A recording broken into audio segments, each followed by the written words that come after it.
ఓం నమో వెంకటేశాయ. శ్రీమతే రామానుజాయ నమః. విశిష్టాద్వైత ప్రవర్తకాగ్రేసరులు మహోన్నత మూర్తి అయిన భగవద్ రామానుజుల వారు భగవంతుని పట్ల ప్రేమ, సాటి మానవుల పట్ల వాత్సల్యంతో జీవిత పర్యంతం జీవితాన్ని భగవదాదేశంగా గడిపారు.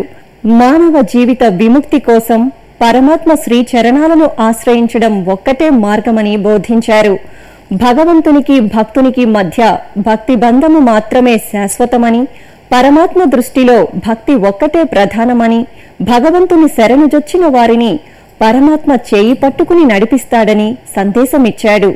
1000 సంవత్సరాల క్రితం జనుల మధ్య తిరుగుతూ ఆయన మనస్సును, శ్వాసను, ధ్యాసను సమస్తాన్ని లోకం కోసం, లోక కళ్యాణం కోసం తన జీవితాన్నే శరణాగతిగా గడిపిన మహానుభావులు భగవద్ రామానుజుల వారు.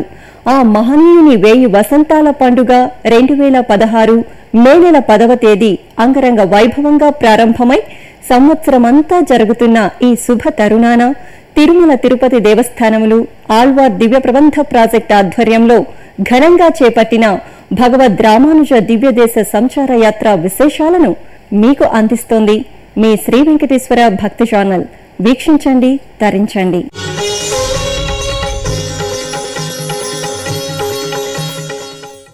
సమస్త విద్యలనే నదులకు జన్మ పర్వతమైన రామానుజాచార్యుల వారు మహాదారులై భాసిల్లుతున్నారు.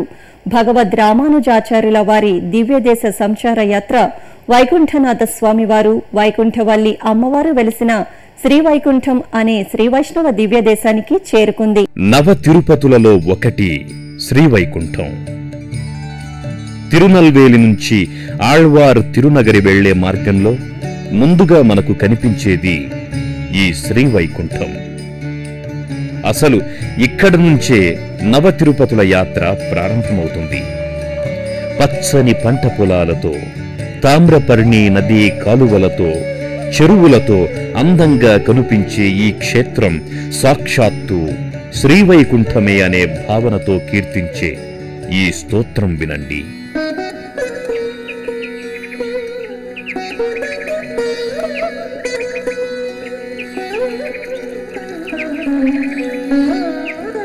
శ్రీవైకుంఠపురీ పృతోస్తు సరసా శ్రీతామ్రపర్ణీ తటే యుక్తే చంద్రవిమాన మధ్య నిలయో వైకుంఠనాథ ప్రభు ప్రకాశ స్థితిరాశ్రిత ప్రియతమా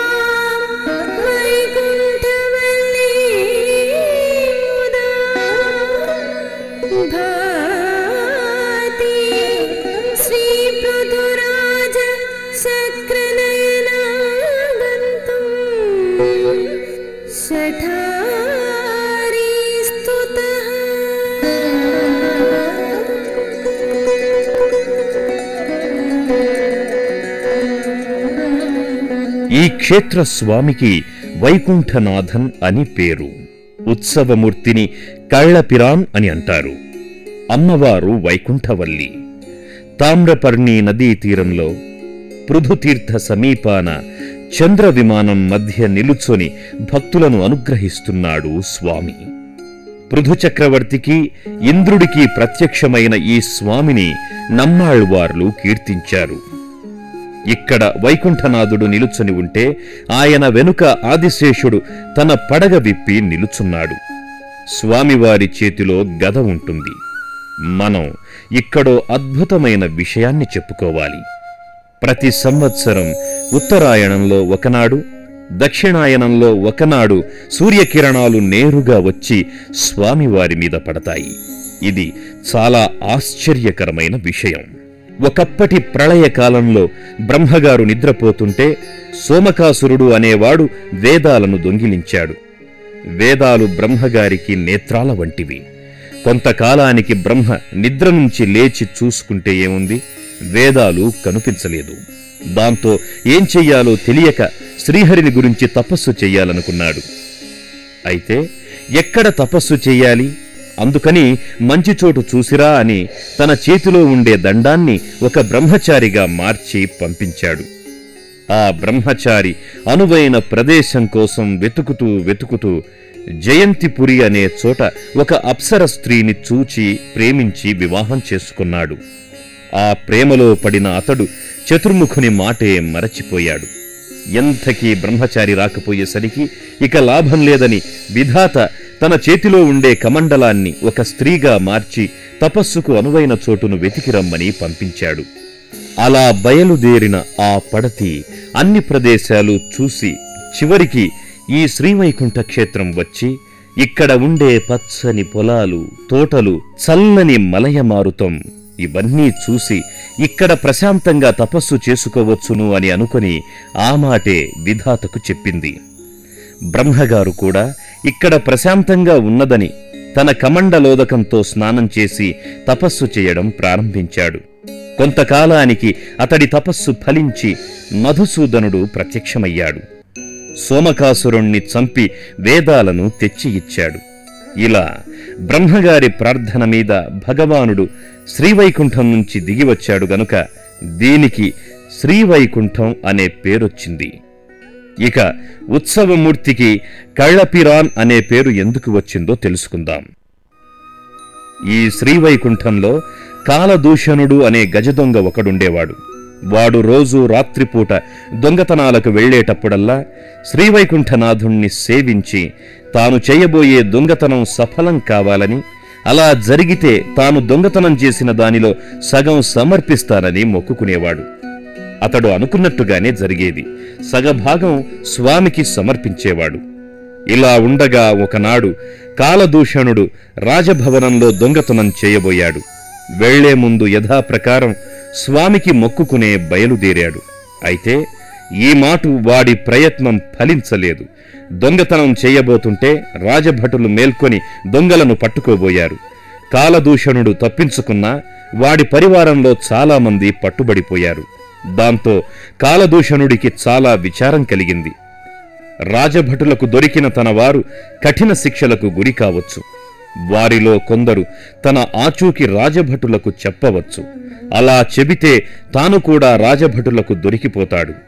ఈ గండం నుంచి తప్పించుకునేదెలా అని ఆలోచించి, ఇంతకాలం రాజభటులకు దొరక్కుండా నన్ను రక్షించిన శ్రీవైకుంఠనాథుడే ఇప్పుడు కూడా రక్షించాలి అని అనుకొని ఆలయానికి వెళ్లి నువ్వే నన్ను రక్షించాలి అని వేడుకున్నాడు. అతని వేడుకోలుతో వైకుంఠనాథుని మనస్సు కరిగిపోయింది. నీకేం భయం లేదులే అని దొంగని ఓదార్చి తాను నేరుగా కాలదూషణుడి రూపంలో బయలుదేరి కావాలనే రాజభటుల చేతికి చిక్కాడు. భటులు ఈ కపటి దొంగను రాజుగారి ముందుకు తీసుకుని వచ్చారు. రాజు మాయా కాలదూషణుడితో, నువ్వు దొంగతనాలు ఎందుకు చేస్తున్నావు? ఇది తప్పు కాదా అని అడిగాడు. అవును, నిజమే, కాని నేను జీవించడం కోసమే ఈ దొంగతనాలు చేస్తున్నాను అని అన్నాడు కాలదూషణుడు. రాజన్నాడు కదా, జీవించడం కోసం ఇలాంటి పాపపు పని చెయ్యాలా? ఆ మాట విని కాలదూషణుడు, నిజమే, నా పాపం సంగతి అలా ఉంచండి, ముందు మీరెన్ని పాపాలు చేస్తున్నారో ఆలోచించండి.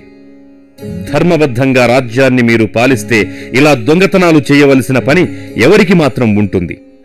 నువ్వు సంపాదించిన ధనాన్ని సద్వినియోగం చేయడం లేదు. చెబుతాను విను. ధనానికి దాయాదులు అంటే అన్నదమ్ములు నలుగురు. వారు ధర్మము, అగ్ని, రాజు, దొంగ.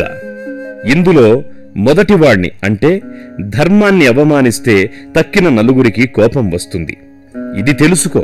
అంతేకాదు, మనం సంపాదించిన ధనాన్ని 4 భాగాలు చెయ్యాలి. అందులో ఒక భాగం తన కుటుంబ పోషణకు వినియోగించాలి, మరొక భాగం దైవ కార్యాలకు వినియోగించాలి, ఇంకొక భాగం బీద సాధలకి, యాచకులకి వినియోగించాలి, తక్కినది రాబోయే కాలానికి దాచాలి. కాని నువ్వు ధర్మకార్యాలకి వినియోగించకుండా అంతా నీ సుఖం కోసం ఖర్చు చేసేస్తున్నావు. అందుకే ఇలా దొంగతనాలు జరుగుతున్నాయి. నీ ధనంతో నువ్వు చెయ్యలేని పనిని నేను చేస్తున్నాను అని నిర్భయంగా చెప్పాడు. దాంతో రాజుకి జ్ఞానోదయమయ్యింది. ఈతడెవరో మహానుభావునిలా ఉన్నాడు అని అనుకుని, నిజంగా నువ్వెవరో చెప్పు అని అన్నాడు. రాజు ప్రార్థించిన మీదట భగవానుడు కాలదూషణ రూపాన్ని విడచి తన నిజరూపంతో సాక్షాత్కరించాడు. రాజు పరమానంద భరితుడై స్వామిని సేవించి తన ధనాన్ని సద్వినియోగం చేసుకోవడం ప్రారంభించాడు.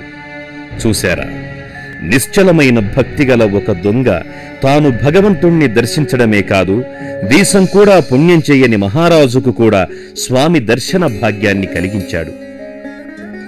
సరే, ఇలా చోరుని వేషంలో భగవానుడు సాక్షాత్కరించడం చేత ఆయనకు చోరనాథుడు అనే పేరొచ్చింది. అదే తమిళంలో కళ్ళపిరాన్ అని అయ్యింది. ఇక్కడ స్వామివారికి ప్రతినిత్యం పాలతో అభిషేకం జరుగుతుంది. దీనికి కూడా ఒక కారణమున్నది. మొదట బ్రహ్మగారు కట్టించిన ఆలయం కొంతకాలానికి శిథిలమైపోయింది. దానిమీద పుట్టలు మొలచాయి. అక్కడ ఒక పశువుల కాపరి ఆవులను మేపుకుంటూ ఉండేవాడు. వాడి మందలో ఉండే ఒక ఆవు ప్రతిరోజు ఆ పుట్టపై పాలను విడిచిపెట్టేది. ఇది చూసి పశువుల కాపరి ఆశ్చర్యపడ్డాడు. ఆ విషయాన్ని మహారాజుకు తెలియజేశాడు. ఆ దేశాన్ని పాలించే పాండ్యరాజు మంత్రి పురోహితులతో పుట్ట ఉండే చోటికి వచ్చి జాగ్రత్తగా పుట్టని తవ్వించాడు. దాంతో పుట్టలో ఉండే ఆలయం స్వామివారు బయటపడ్డారు. రాజు చాలా ఆనందించి వైకుంఠనాథుని ఆలయాన్ని పునరుద్ధరించాడు. ఆవు పాలను అభిషేకం చేయడం గమనించాడు కనుక అప్పటి నుండి ప్రతినిత్యం క్షీరాభిషేకాన్ని చేస్తూ వచ్చాడు.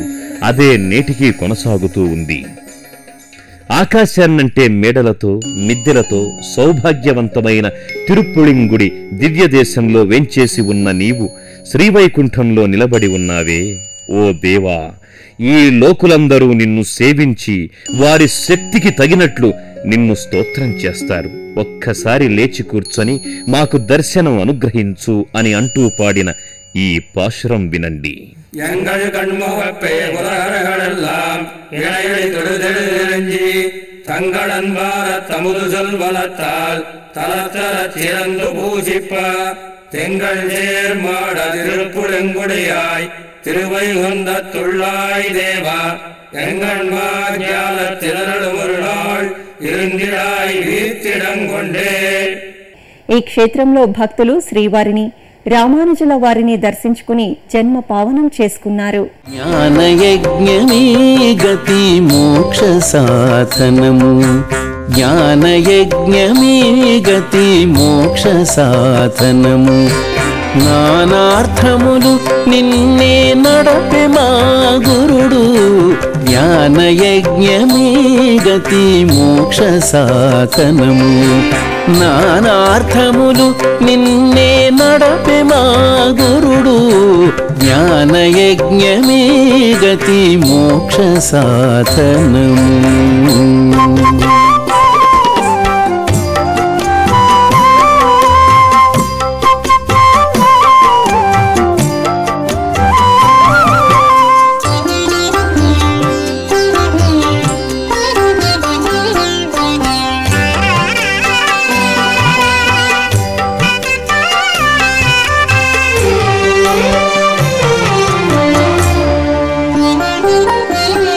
అలరి దేహమనేటి యాగశాలలోన బలువై అజ్ఞానపు పశువును బంధించి, అలరి దేహమనేటి యాగశాలలోన బలువై అజ్ఞానపు పశువును బంధించి,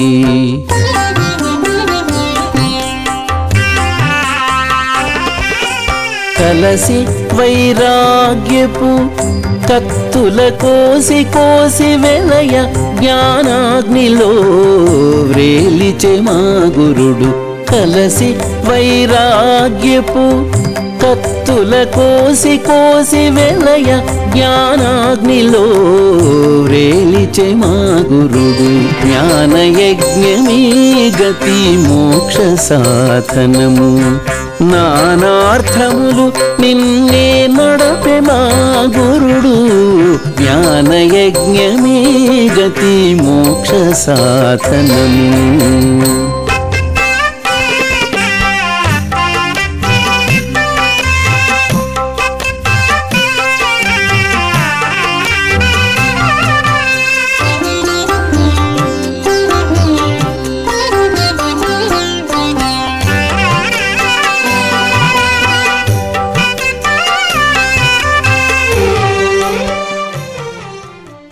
నిత్య సత్యములను చాటి చూపి శ్రీ విష్ణు సాన్నిధ్యమును విశదపరచిన విశాల హృదయులు భగవద్ రామానుజుల వారు దివ్యదేశ సంచార యాత్రలో భాగంగా భవ్యమైన దివ్యరథం శ్రీ వైష్ణవ దివ్యదేశమైన వరగుణమంగై క్షేత్రానికి చేరుకుంది.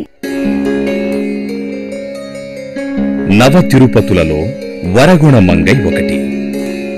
శ్రీవైకుంఠానికి 2 కిలోమీటర్ల దూరంలో ఉండే ఈ క్షేత్రాన్ని ప్రస్తుతం నత్తం అని పిలుస్తారు. వరగుణమంగై అంటే దాదాపు చాలా మందికి తెలియదనే చెప్పాలి. తామ్రపర్ణికి ఉత్తరాన ఉండే ఈ క్షేత్రాన్ని పెద్దలు ఇలా కీర్తిస్తున్నారు.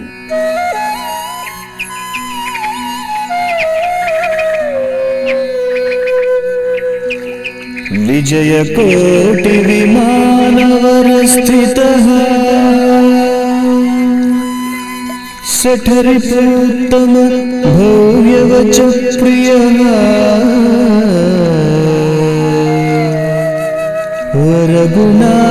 వరగుణాఖ్యలతాయుతో హరిః విజయతే ధరణో విజయాసనః.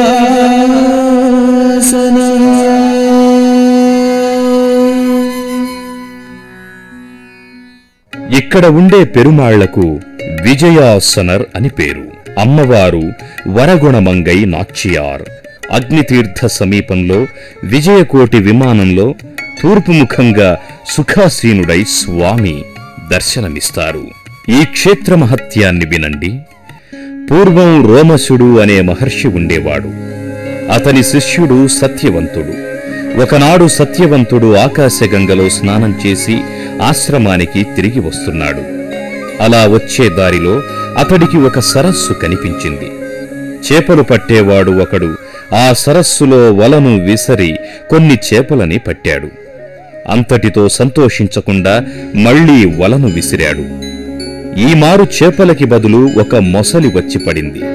అది వలలో పడుతూనే బలంగా వలను గుంజి ఎగిరి చేపలవాణ్ణి కరచింది. దాంతో వాడు కాస్త చచ్చి ఊరుకున్నాడు. ఇంతలో దేవలోకం నుంచి ఒక దివ్య విమానం వచ్చింది. ఆ విమానంలో ఈ చేపలవాని ఆత్మ స్వర్గానికి వెళ్ళిపోయింది. వాడి శరీరం పక్షులకు ఆహారమయ్యింది. ఇది అంతా చూసేసరికి సత్యవంతుడికి చాలా ఆశ్చర్యం వేసింది. ఆశ్రమానికి రావడంతోనే గురువుగారికి జరిగిందంతా చెప్పి, గురువర్యా, ఆ చేపలు పట్టేవాడికి స్వర్గం ఎలా లభించింది అని అడిగాడు. ఆ మాట విని రోమశముని ఇలా చెప్పసాగాడు. నాయనా, ఈ జాలరి చాలా పాపాలు చేశాడు. కాని అదృష్ట విశేషం వల్ల క్షేత్రంలో జన్మించి తన పాపాలని పోగొట్టుకున్నాడు. ఇతడు పూర్వజన్మలో విదర్భ రాజకుమారుడు. మితిమీరిన సంపదలతో భోగలాలసుడై అనేక దుర్వ్యసనాలకి బానిసయ్యాడు. అతడి స్నేహితులు కూడా అలాంటివారే. అధికార మదంతో వారు చేయని పాపాలంటూ లేవు. ఈ పాపాల కారణంగా వారు అనతి కాలంలోనే చచ్చి నరకానికి వెళ్ళిపోయారు.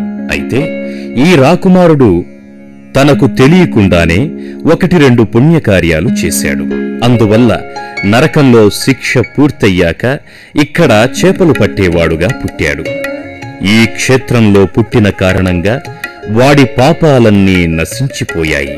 అందువల్ల వాడు దేవలోకం వెళ్ళిపోయాడు. కనుక ఈ క్షేత్రంలో జన్మించడమే సకల పాపనాశనం. ఇక్కడ జన్మిస్తేనే పాపాలు నశిస్తాయంటే ఇక్కడ తపస్సు చేసిన వారికి ఎంతటి ప్రయోజనం కలుగుతుందో తెలుసా? చెబుతాను విను అంటూ చెప్పసాగాడు రోమశుడు. పూర్వం రేవా నదీ తీరంలో వేదవిదుడు అనే బ్రాహ్మణుడు ఉండేవాడు. అతడు గొప్ప విష్ణు భక్తుడు. నిత్యం భగవానుణ్ణి ఆరాధించేవాడు. తల్లిదండ్రులని గురువులని దైవంగా భావించి పూజించేవాడు. ఈతడి సద్గుణ సంపత్తికి మెచ్చిన శ్రీహరి ప్రత్యక్షమై సహ్యపర్వత ప్రాంతంలో తామ్రపర్ణి నదీ తీరంలో ఉండే వరగుణమంగై అనే క్షేత్రానికి వెళ్లి అక్కడ తపస్సు చేయమని ఆజ్ఞాపించాడు. శ్రీహరి చెప్పినట్లే వేదవిదుడు ఈ వరగుణమంగై క్షేత్రానికి వచ్చి చాలా కాలం తపస్సు చేశాడు. అతడి తపస్సుకు మెచ్చిన శ్రీమన్నారాయణుడు విజయాసనుడిగా ప్రత్యక్షమై మోక్షాన్ని ప్రసాదించాడు. ఆ వేదవిధుని కోరిక మీద ఇక్కడ అర్చామూర్తిగా భక్తులకు దర్శనమిస్తున్నాడు. కనుక ఈ క్షేత్రంలో జన్మించిన, తపస్సు చేసిన సకల పాపాలు నశిస్తాయి, అనంతమైన పుణ్యం లభిస్తుంది అని రోమశ మహర్షి ఈ క్షేత్ర వైభవాన్ని చెప్పాడు. మనం ఇంతకుముందు చెప్పుకున్న తిరుప్పుళింగుడి అనే క్షేత్రంలో స్వామి శయనించి ఉన్నాడు. ఈ వరగుణమంగ క్షేత్రంలో కూర్చొని ఉన్నాడు. శ్రీవైకుంఠ క్షేత్రంలో నిలబడి ఉన్నాడు. ఇలా పెరుమాళ్లు ఒకచోట కూర్చొని, ఒకచోట నిలబడి, మరొక చోట శయనించి ఇలా ఎందుకున్నాడు? ఏదో ఒకే తీరుగా ఉండవచ్చు కదా, ఎప్పుడైనా ఆలోచించారా? చెబుతాను వినండి అన్నారు రోమశ మహర్షి. మనం చాలా కాలంగా భోజనం లేక చాలా ఆకలితో ఉన్నాం అనుకోండి. సరే, ఇంటికి వచ్చాం. ఇక ఆకలి ఆగదు, ఏదో ఒకటి తినేయాలి. కాని ఇంట్లో వంట కాలేదు. ఏం చేస్తాం? వంట అయిందా అని అడుగుతాం. అటూ ఇటూ తిరుగుతాం, కాసేపు నిలబడతాం, ఆ తరువాత నిలబడలేక కూర్చుంటాం, ఆపై వంట అయిన తరువాత లేద్దాంలే అని అక్కడే పడుకుంటాం కదా. అలాగే భగవానుడికి మనలని స్వీకరించాలని ఆశ, ఆ ఆశతో మన కోసం ఎదురు చూస్తూ ఉంటాడు. మనమేమో కొంత సన్నిహితంగా వెళ్ళినా భగవంతుని దగ్గరికి పూర్తిగా వెళ్ళలేకపోతున్నాం. భగవంతుణ్ణి ప్రేమించిన ఆ ప్రేమతో మనకు కావలసినవి ఏవో ఏవో కోరుకుంటున్నాం. అంతే తప్ప స్వామి మాకు నువ్వే కావాలి, నీకంటే వేరు దైవం ఏదీ వద్దు అని కోరుకుంటామా? అలా కోరుకునేంతవరకు స్వామి మన కోసం ఎదురు చూస్తూ అవస్థలు పడుతూ ఉంటాడట. అందుకనే శ్రీవైకుంఠంలో నిలుచున్నాడు. మనం నువ్వే కావాలి అని అడగలేం కదా, అందుకని ఈ వరగుణమంగ క్షేత్రంలో కూర్చొని ఉన్నాడు. అయినా మనం మారలేదు. ఇక లాభం లేదు అనుకొని మనం వచ్చేంత వరకు మన కోసం ఎదురు చూస్తూ ఈ తిరుప్పుళింగుడిలో శయనించి ఉన్నాడు అని సెలవిచ్చారు. ఇదన్నమాట భగవానుడు కూర్చొని, నుంచొని, శయనించి ఉండడానికి కారణం. కనుక మనం భగవాన్ మాకు నువ్వే కావాలి, ఇంకేమీ వద్దు, వాటి వల్ల వచ్చే కష్టాలు వద్దు అంటూ ప్రార్థించుదామా? ఇదే విషయాన్ని చెబుతూ నమ్మాళ్వార్లు, స్వామి ఈ 3 క్షేత్రాలతో సమానంగా నా హృదయంలో కూడా వేంచేసి ఉన్నావే, లోకమంతా సంతోషించేటట్లు నీ దివ్య రూపాన్ని మాకు చూపరావా అంటూ ఒక అందమైన పాశురంలో ఎలా చెప్పారో వినండి. புளிங்குழிக்கிடந்தி வரகுணமங்க இறந்தி வைகுந்தத்துள் நின்னி தெரிந்தவன் சிந்தைய அங்கடியாதே என்னையாழ்வா எனக்கருளி நலிந்த சீருலகம் உன்னுடன் வியப்ப நாங்கள் கூத்தாடி நின்னார்ப்ப பழுங்கு நீர் முகிலின் பவளம் போல் கனிவாய் சிவப்ப நீ காணவாராயே. ఈ క్షేత్రంలో స్వామివారి దివ్యరథాన్ని అశేష భక్తజనులు దర్శించుకుని స్వామివారి కృపకు పాత్రులయ్యారు.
చూశారు కదా, అశేష భక్తజనుల మంగళ నీరాజనాలు అందుకుంటూ ముందుకు సాగిపోతున్న ఆదిశేషాంశ సంభూతులైన భగవద్ రామానుజుల వారి దివ్యదేశ సంచార యాత్ర విశేషాలను మరికొన్ని విశేషాలతో మళ్లీ వచ్చే కార్యక్రమంలో కలుద్దాం. ఓం నమో వెంకటేశాయ.